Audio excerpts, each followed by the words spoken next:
it's a very interesting topic. If you look at India, it is typically considered as a land of stories. India is considered as a land of mythological stories. And all of us, when we were children, I'm sure most of us would have got habituated to listening to stories before we go to sleep, from our grandparents, etc. So story has a very important role in our society, in our culture, and it has a very important role in investing as well. And today's attempt is to try and link various stories from mythology to investing. Right. So what I will do is I will take you through some stories. I will not get too much into details of the story, but few important points as to what that story is all about.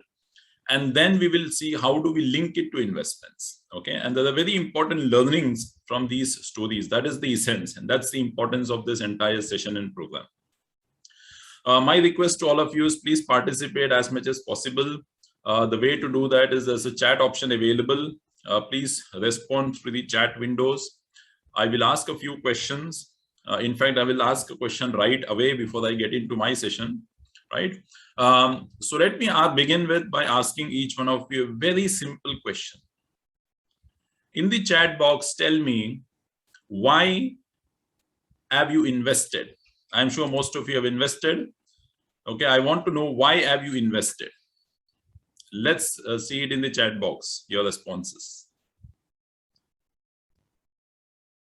Great, I have started getting some responses. Securing the future, yes. Achieving certain life goals, fantastic. Growth, yes. Wealth creation, yes, absolutely. Grow the money, yes.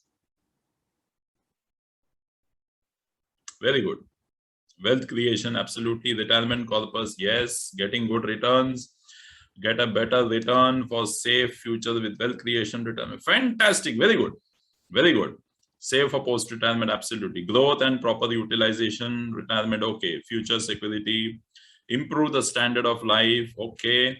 Very nice. So good to see all of you responding so quickly. Thank you so much, first of all. Keep us engaged. Okay, that's an interesting point. Okay, great. So let's understand this. Why should we invest? Through a story. It's a very simple story. Most of us know about this story, but let me quickly take you all through this story. This is the Dronacharya's test.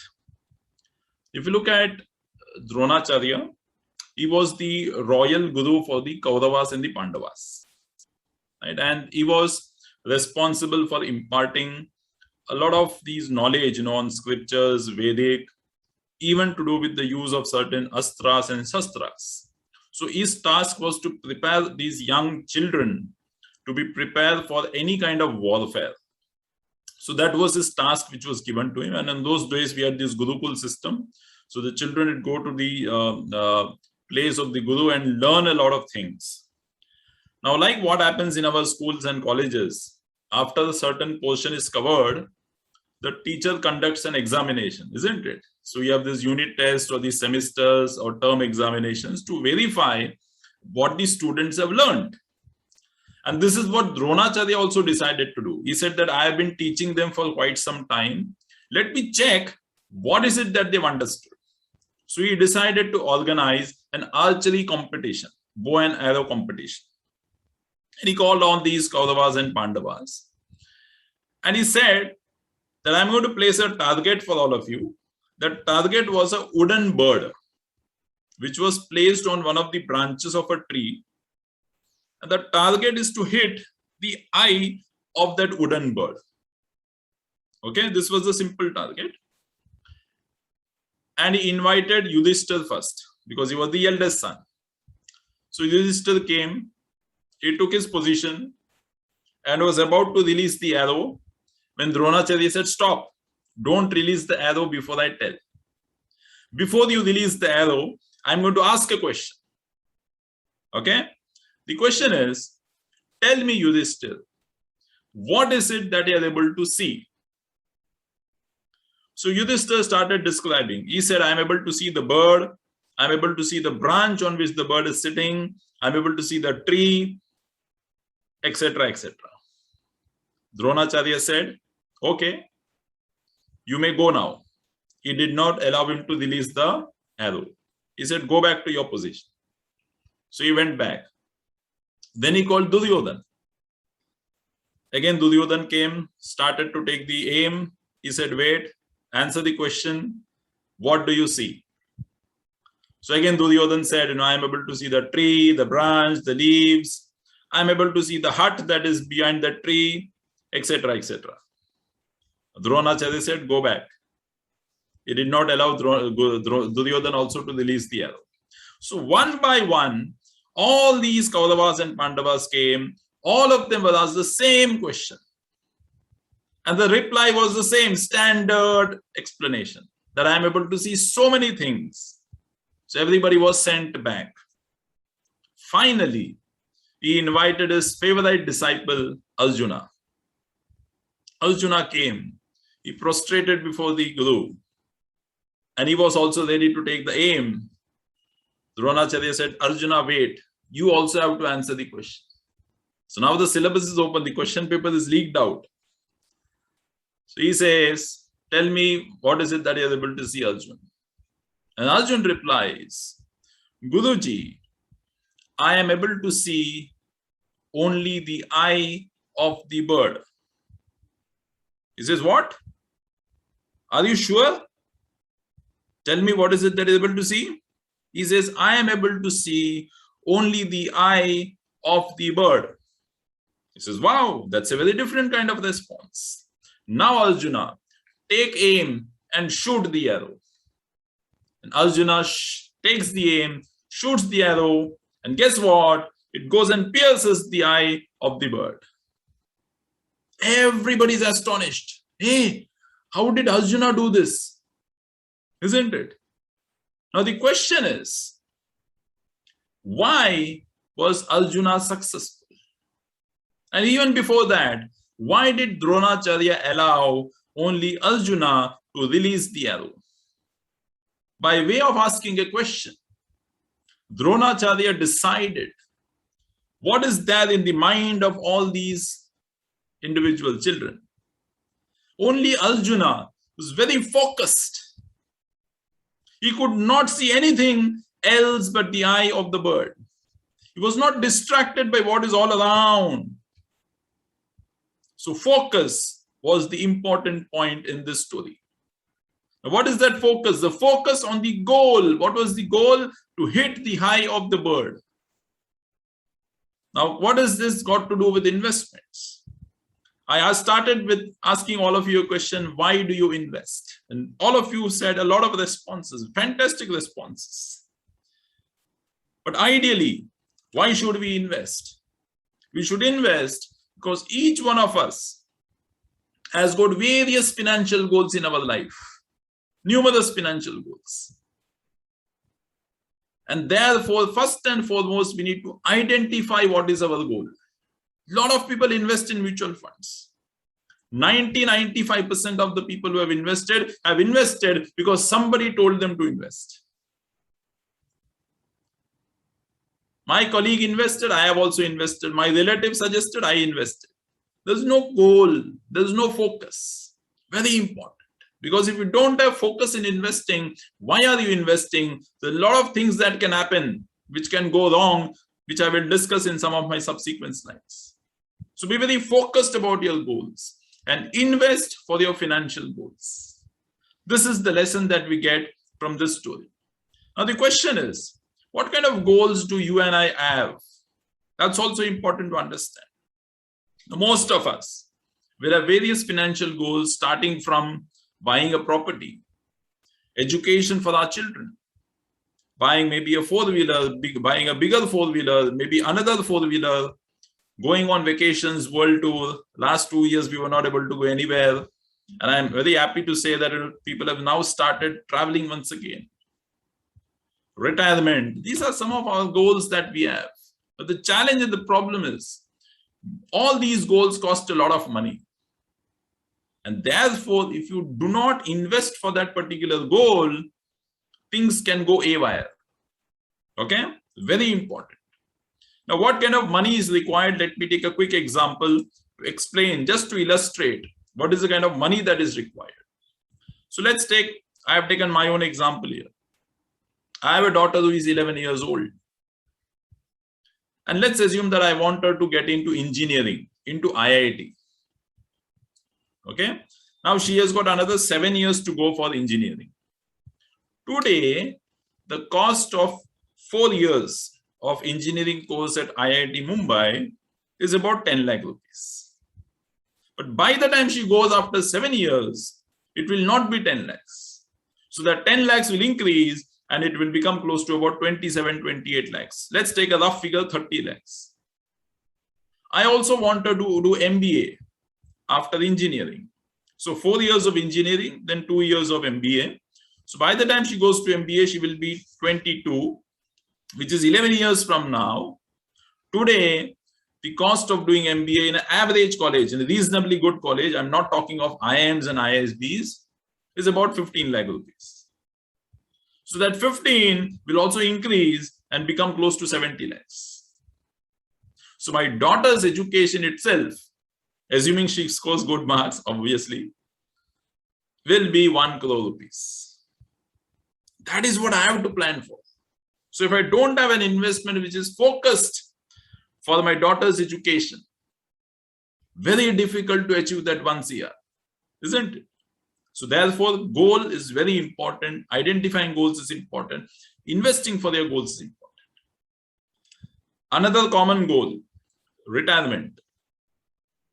Now let's assume there's somebody who's 35 years old, wanting to retire at the age of 60, which means 25 years of lifetime working life left.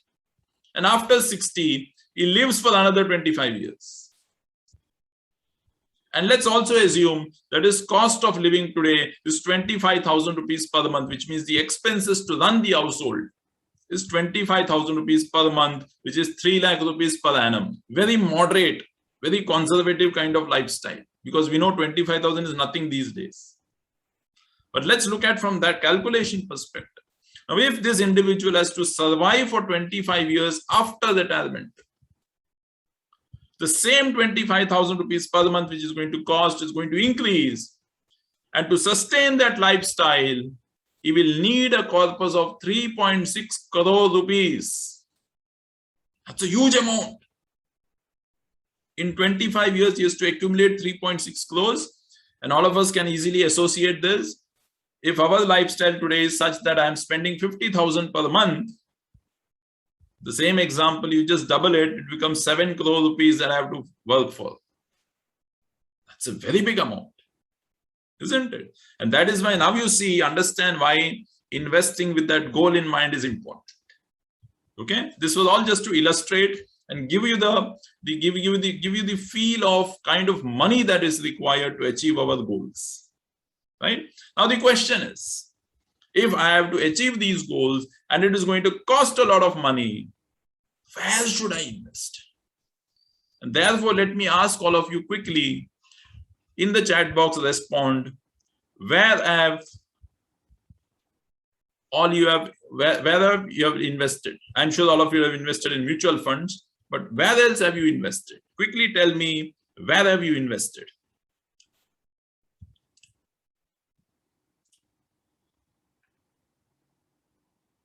Okay, equities, definitely yes. Stocks, mutual fund, gold, FD, property, bonds, shares, PPF for retirement, okay.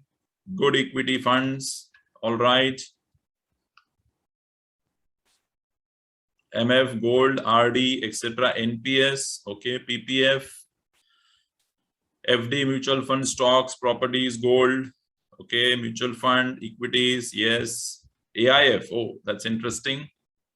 Okay, NPS, gold, I think, yes. In self, real estate, FD, mutual fund, fantastic, very good, very nice. Crypto, that's an interesting one. Okay, great. So thank you once again. Now let me tell you. Great. So equity, EPF, PPF, hybrid funds, everything, very nice. All right. Education, okay. Good one. All right. So now this is typically the range of products that is available for investing.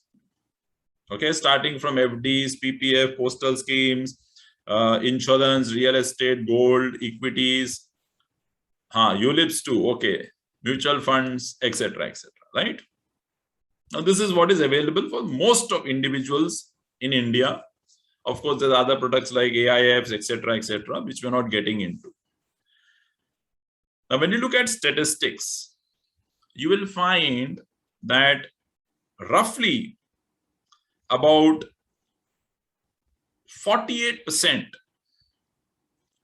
and this is a study by RBI, which suggests that almost 48% of the assets in India is into real estate.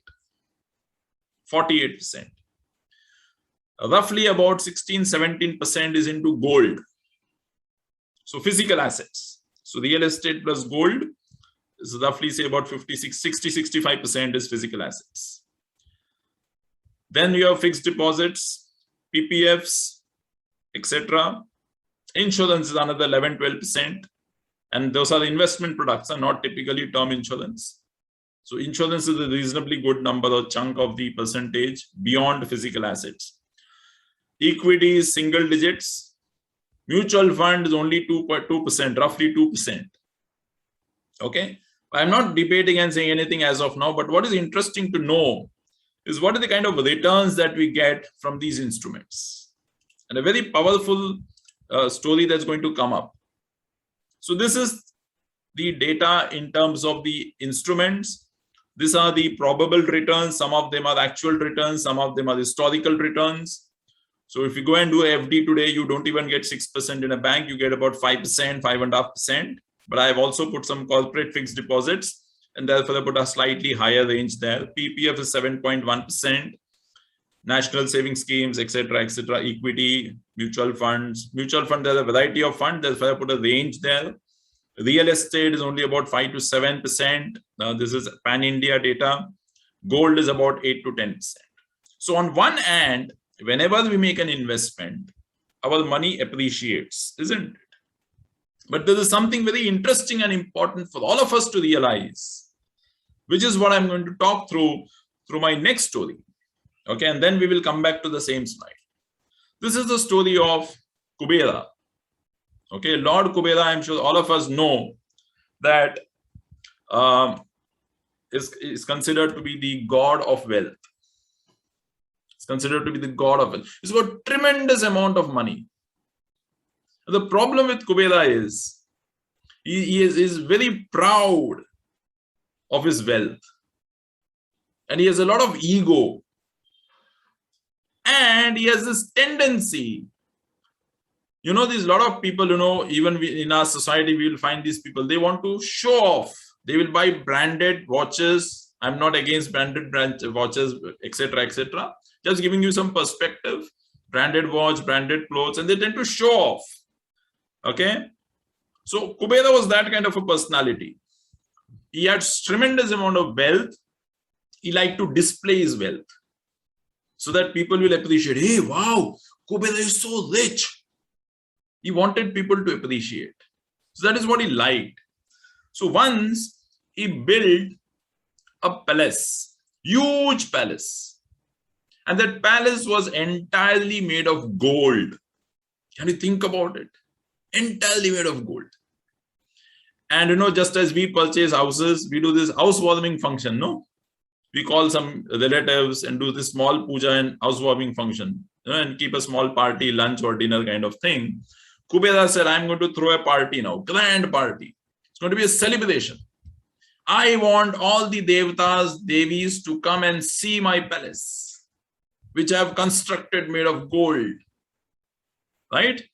So he goes and invites all the devatas and says that this is the event that I've organized. I've constructed a huge palace.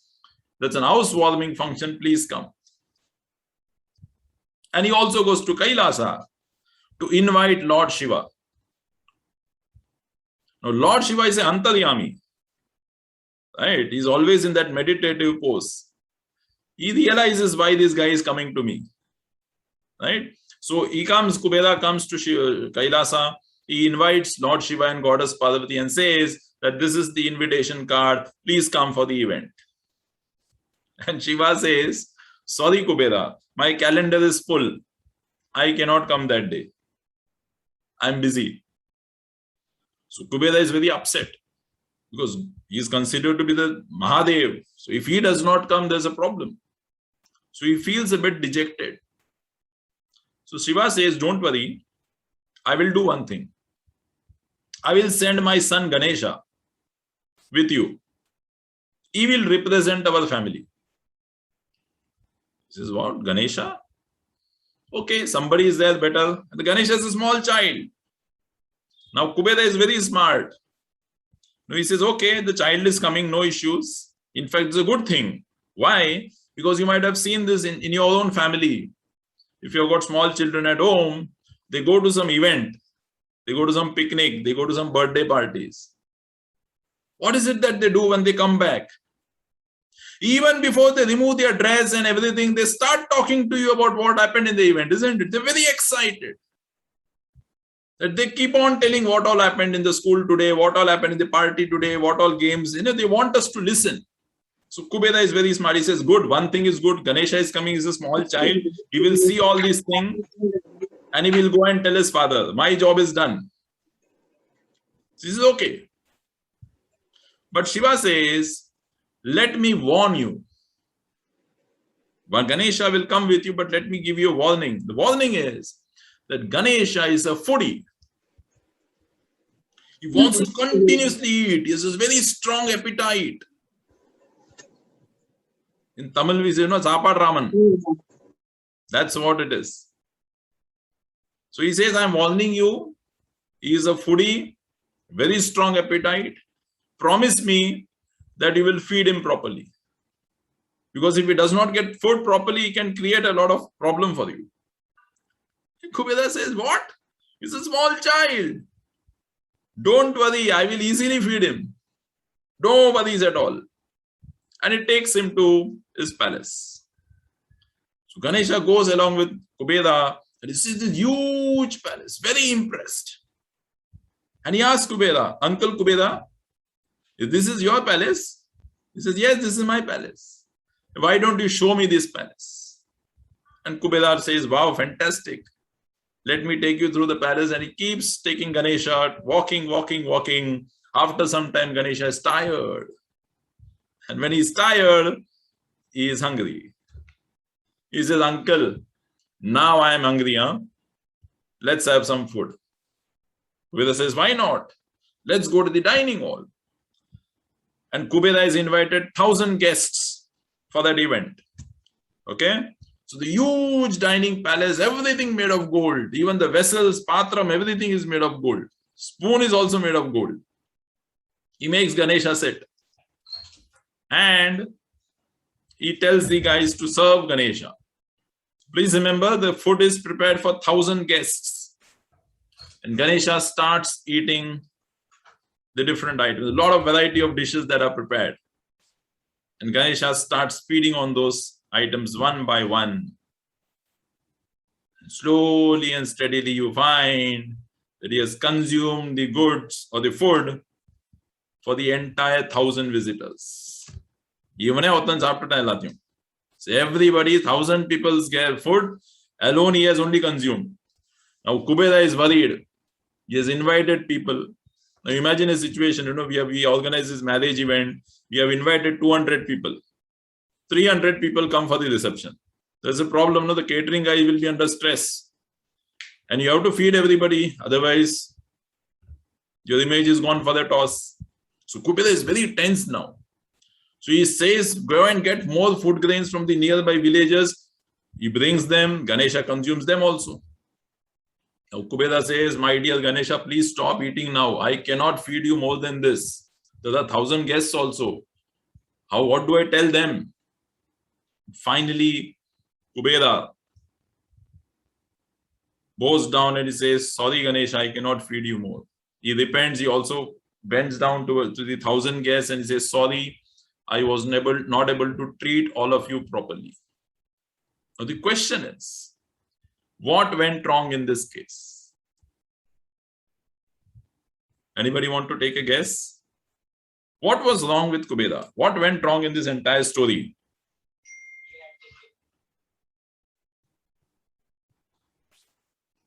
Overconfidence. Okay.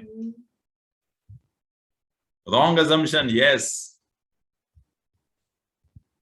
Poor estimation. Yes. Wrong expectation. Underestimation. Absolutely. Absolutely. Underestimation. Yes. Very nice.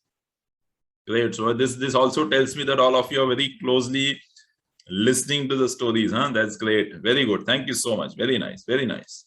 Absolutely. So Kubera underestimated Ganesha's potential for eating, despite being warned by Shiva, isn't it? Now let's look at it from an investment perspective. In the previous slide, I showed that when we invest, our money grows. But there is somebody like Ganesha who is coming and eating away from that money. What is it? What is it that eats away from our money? Inflation, absolutely. Absolutely. Now, inflation. Everybody feels, I know what is inflation. And we have been born and brought up with inflation, isn't it? So we know inflation left, right, and center. But do we know what inflation can do to our investments? This is what I'm going to now talk about. A very interesting slide, but a very powerful slide. The same instruments, returns I have not changed. But from the returns that I generate, inflation is going to take away a substantial portion of the returns. And what is it that am I left with after giving to inflation? Right? So what you see on the last column is what is your returns after removing inflation. So after inflation has taken away the money from you, what are you left with? That is called the real rate of return. And that's the rate at which your investment actually grows. And if I want to reach that 7, 8 crores, 10 crores of money, I have to invest in those investment products which can beat inflation on a consistent, regular basis. Okay? And therefore, if you look at this slide, it is very evident and clear that equity has historically proven that it can beat inflation on a consistent basis handsomely. That's important. I don't want post-inflation return of 0.5%, 0.1%. I will never be able to create wealth. So I want investment which can beat inflation by a good margin. So equity, mutual funds, to some extent gold. Isn't it? So very interesting slide. Most of us feel real estate is an excellent product. Perhaps was, may not be the right investment product in today's context. Gold, maybe to some extent. FDs, PPF, all those small scaling instruments. You find that it is not able to beat inflation on a consistent basis. In fact, they degrow your money. There's a wealth erosion that happens. But at no point in time I want to say that PPF is bad or FD is bad or bonds are bad. My only question and my humble request is, if out of 100 rupees, I invest 60, 70 rupees in PPF, FD, RD, bonds, or maybe even 100% in FD, PPF, RD, bond, then I have a problem. I will never be able to create wealth because your returns are always lower than the inflation. You feel you are getting 4%, 6%, 7%, but inflation is 9%. Gone, swaha. So therefore, it is very important for all of us as investors to have a reasonably good exposure to investments which can beat inflation. Okay, so I hope the slide is clear to everybody. I am again putting a disclaimer. I am not against PPF, FD, etc. My only question is and challenge is, please do not put 100% money there. Don't put 80, 90% of money also there, because you will never generate wealth. Okay. Now the question is, if equity is the best performer and will continue to be the best performer, should I invest 100% in equities? Okay. And that I will explain. So what should you do? Because now I am confused. You are saying that equity is fantastic, but I'm also saying that you can't put 100% in equities. So what should I do as an investor? To explain that, let me take the example of Lord Shiva's family. So which asset classes should I invest is the question. To explain that, let's look at this picture of Lord Shiva. This is the family photograph of Lord Shiva. And they're very simple things, but a very strong communication from these simple things. Now, all of us know that Lord Shiva has got a moon on his head. Moon, Chandrama. Okay? And a moon is supposed to contain elixir, Amrit. Okay? So Shiva has got Amrit with him, but all of us would have also heard the story of Samudra Manthan, where he drank alahal, which is poison. So he has Amrit with him, elixir with him, but he drank poison. Aren't they opposite? Yes.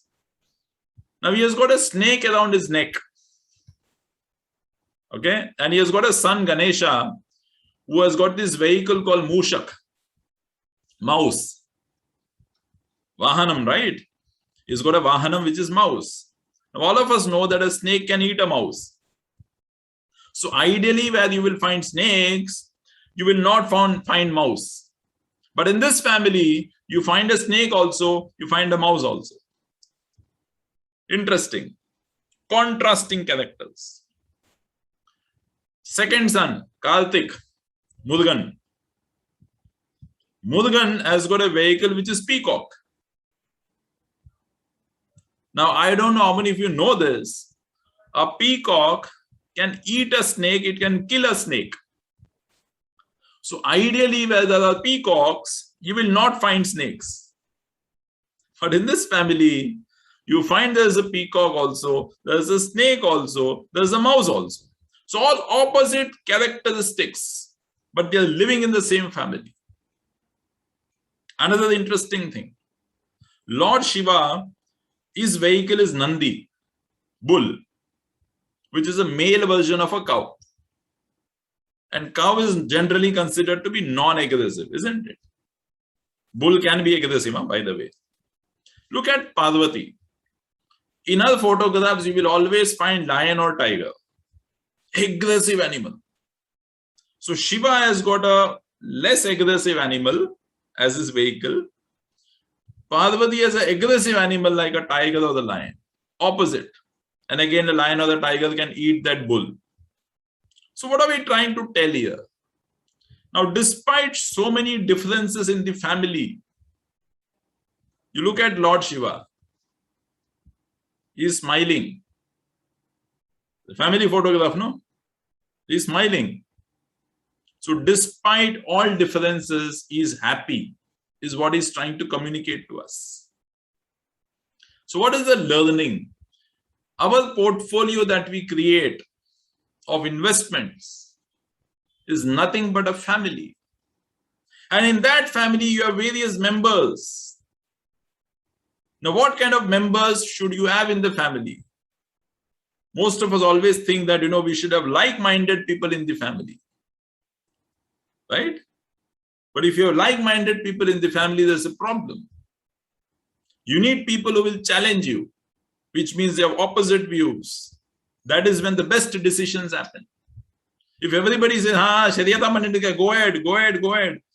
Even if we make the wrong decisions, they will keep us telling, go ahead. We want people in the family who can tell us, hey, I want you to think like this. Don't just look at this also. Isn't it? That is where your ability to grow comes. That happens in investments also. So in investments, when you create portfolio, we need to create portfolio of investments which tend to have opposite characteristics, opposite features. Very important point. Why? So I have seen a lot of people invest in mutual funds. And in investments in mutual fund, you find they will have a large cap, they will have a mid cap, they will have a small cap, they will have a multi cap, etc., etc.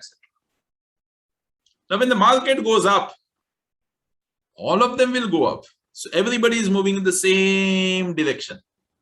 Market falls, everybody falls. So these are asset classes, large cap, mid cap, small cap, all are equity investments. All of them will move together. I want instruments which can move in opposite direction. So what kind of instruments?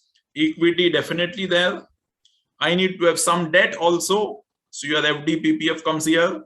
Why? Because equity and debt generally go opposite directions. Very important point. Then I also need to have gold in my portfolio. Why? Again, gold has a characteristics that whenever there are events which are catastrophic in nature, like what happened during Corona wave 1, lot of uncertainty. What is going to happen? Nobody knows. So people go to safer assets like gold. So gold appreciates that time. So equity will correct significantly in a market downturn, especially when there are some black swan kind of events. But gold will go up. So your investment is reasonably protected. I'm not trying to say that you will not have losses in the portfolio, but the extent of loss will come down. That's the essence of creating a portfolio. That is called asset allocation. So Lord Shiva's family tells us that have assets, different assets in your portfolio. Equity is definitely required. We saw it because it can beat inflation. So a reasonably good amount of your portfolio should be in equities, but 100% not. So you need to have some amount of debt also. So maybe a PPF or the debt mutual fund or the FD. That debt is also important. And you also need to have some amount of gold. That is when you create that nice family photograph, nice family portfolio. Okay, very important. Right? Now the question is, if I have to have all the three, so this is what is called as asset allocation. And wherever you go in India, okay, wherever you go in India, you will find that there is this thali system. When you are in Tamil Nadu, you will see that in the LA, you will have rice, sambar, rasam, one curry, koot, papadam, okay, one pickle, buttermilk or curd, etc., etc. One sweet dish, maybe a pice. You go to north, you will have again the thali system. The rice will be get replaced by roti. Okay. Then you'll have two sabjis, one dal, maybe a sweet dish, etc., etc. So wherever you go in the country, you will find this thali system. So what is this thali system? It is essentially providing us with a balanced diet.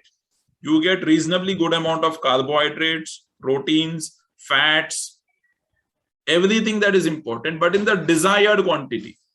So equity is important. Debt is also important. Gold is also important. What is the right proportion for me? That Mr. Mahalingam will be able to guide you on an individual basis. Okay. Sorry, Ramlingam sir will be able to guide you on an individual basis. So I'm just giving an approximate. Somebody might have 70% equity requirement, 20% debt, 10% gold. Somebody is very conservative, 70% debt, 10% gold, 20% equities. Now this, I'm just giving you rough approximate numbers. The correct numbers will be provided by Mr. Ramlingam.